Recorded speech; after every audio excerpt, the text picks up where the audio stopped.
Let me introduce David Leonhardt, editor of the Upshot of the New York Times.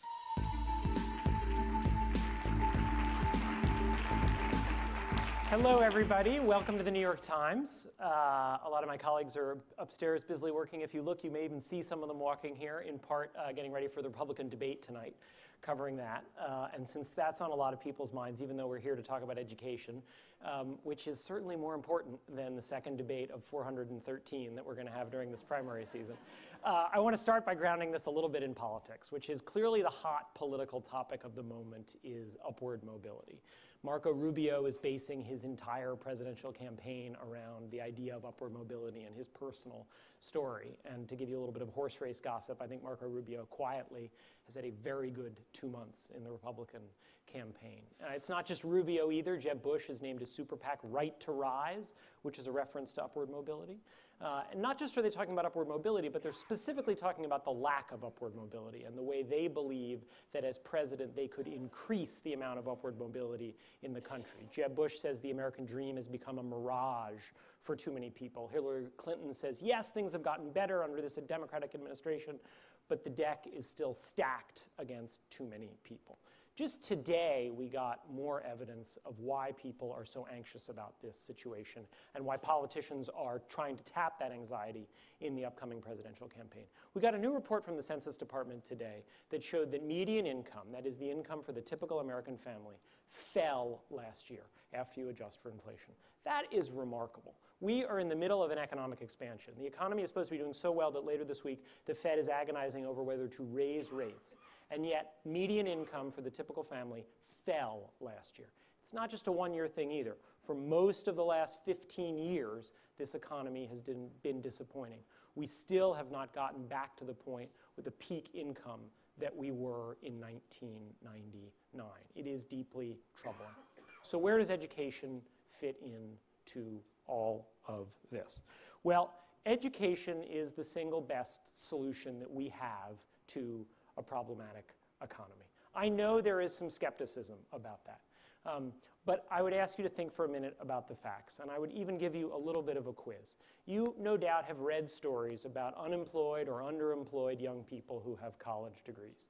So I would ask you this. If you had to guess, what do you think the unemployment rate is for four-year college graduates in their late 20s and early 30s? And if you ask most Americans, what do you think they would say the answer to that question is? My guess is you'd get a lot of 10% and 15% and 20%. Well, here's the answer. The unemployment rate for four-year college graduates between the ages of 25 and 34 is 2%. It is vastly lower than the unemployment rate for people without college degrees. The advanced professional thing is sort of interesting there. It shows you that education is not some sort of magic bullet that no matter what you do, it will always work out. It's interesting that the unemployment rate for advanced professionals is actually higher than it is for bachelor's degrees. It shows you we really do have a glut in some areas, perhaps like law. We do not, however, have a glut of college graduates. A college education and education more generally remains the single best bet that an individual or a society can make. Education, knowledge, and skills are the way that we learn how to do new things and the way we learn how to do old things in new ways. Education has always been the creator of the jobs of the future, and this suggests that it still is. It's not just employment either. The pay gap between college graduates and everyone else is near a record high for all those stories you read about the college graduates who can't find work or who are underemployed. They're real, they're just the exception. The biggest problem with education isn't that it isn't paying off. The biggest problem with education is that it remains too much of a luxury good. There are far too many people for whom education is out of reach or feels out of reach. Let's look at a couple more charts up here. These comes from the well-known work of Carolyn Hoxby and Chris Avery. And what it shows is the application behavior of different students. And in a nutshell, what it shows is that students from high-income backgrounds apply to the colleges for which their academic qualifications prepare them and can get them admitted and where they can thrive. Low-income students, even those who could thrive there, often do not. They apply to much less selective colleges. Now, why should we care about selective colleges? The good news is it's not because a degree from a selective college is so much more valuable than a degree from a less selective college. It's not. Academic research that has compared similar people, one of whom graduated from a selective college and one of whom graduated from a less selective one, shows that the value of four-year degrees from less selective colleges is enormously high. If you're interested in some of this research, I wrote about it a few months ago in a piece called College for the Masses. There's a fascinating natural experiment in Florida that combines students just on either side of a cutoff for admission to Florida International University, which is not a selective college. The students who were just above the cutoff did so much better in their 20s than the students just below it. The reasons less selective colleges and more selective colleges matter is that if you did that same experiment, if you took one student and put them at two different colleges, they are so much more likely to graduate from the more selective college. If you make it through, the less selective colleges are providing degrees that are very valuable. Your odds of making it through are so much less if you go to those less selective colleges. And what this shows is that really high-performing, low-income students, students who could graduate from colleges with more resources, don't end up going. Many never get a four-year degree as a result. This education divide is a big part of the reason that it's so hard for people to climb the economic ladder in this country.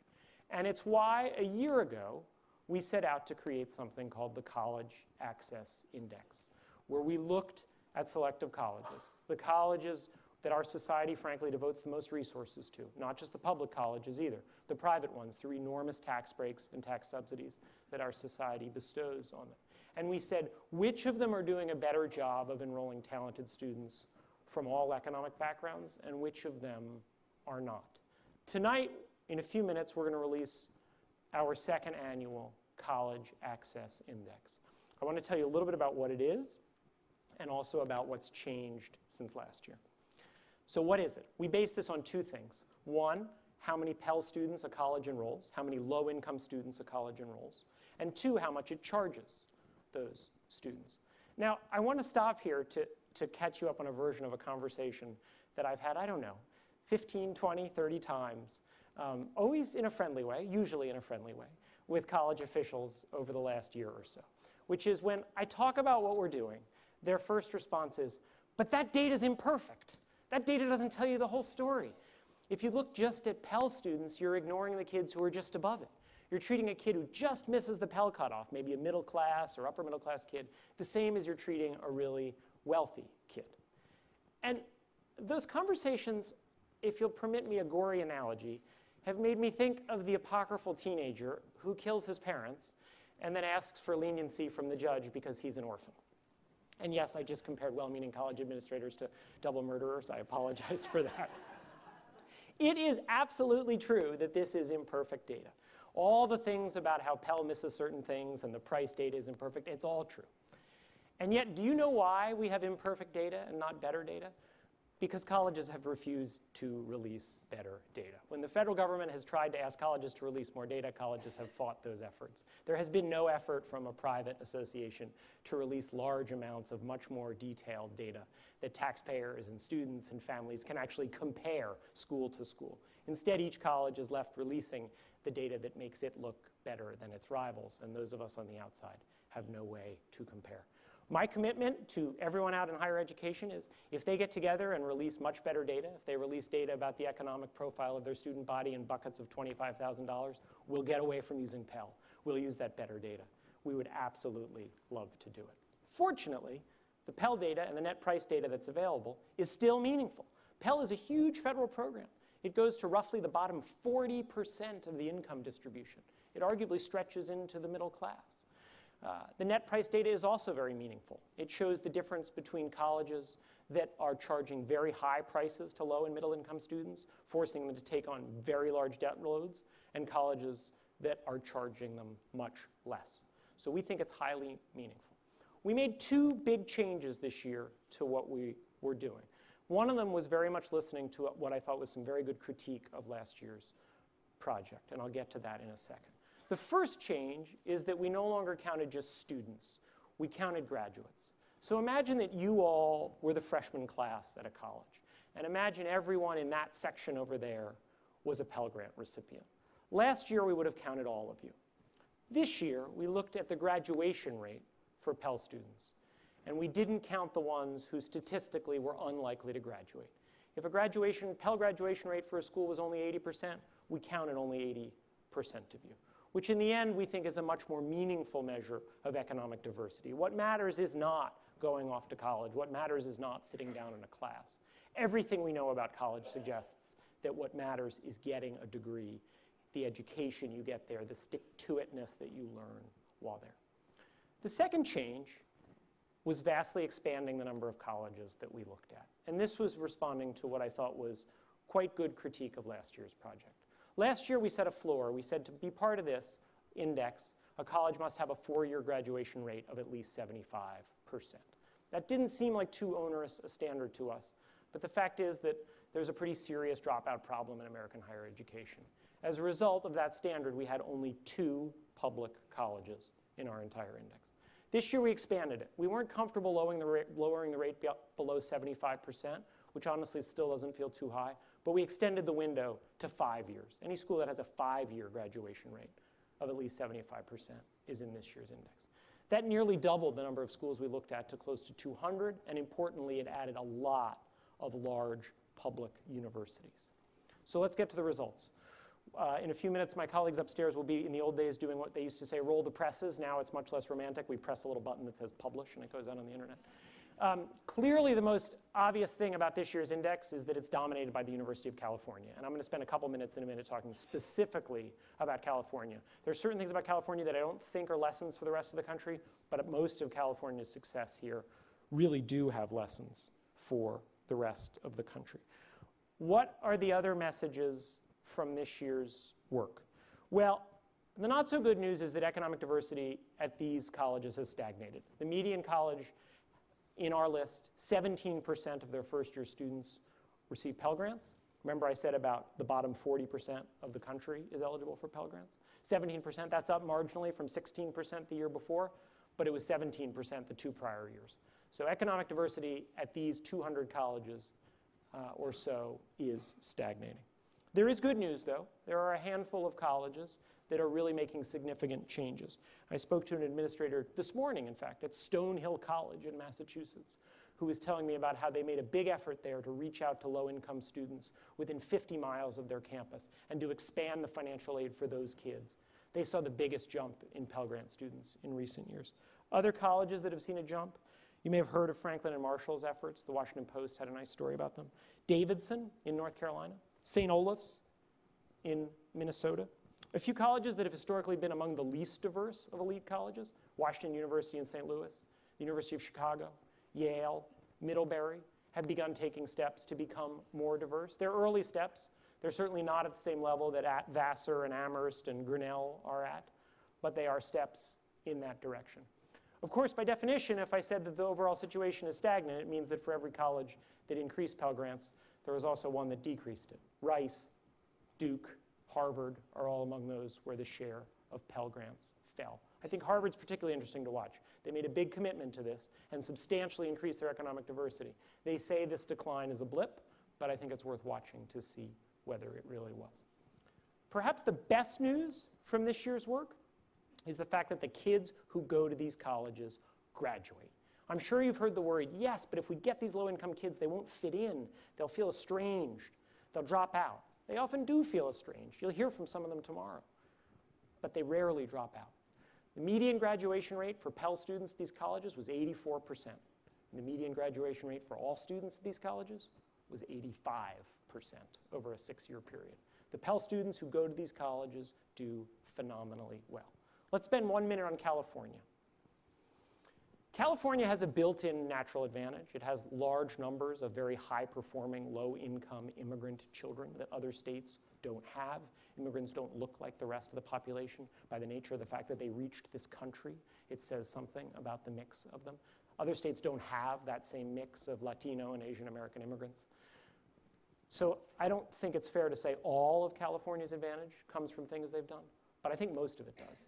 The University of California was set up specifically to be a place that would educate the masses. They accept vastly more community college transfers than other flagship state universities. Community colleges is often where low-income kids start. They feel more comfortable there. California has also made enormous efforts to recruit low-income kids in the last 20 years since affirmative action, race-based affirmative action, got outlawed there.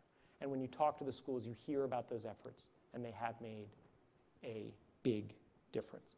I think the most important message beyond California is that there is no one model that works.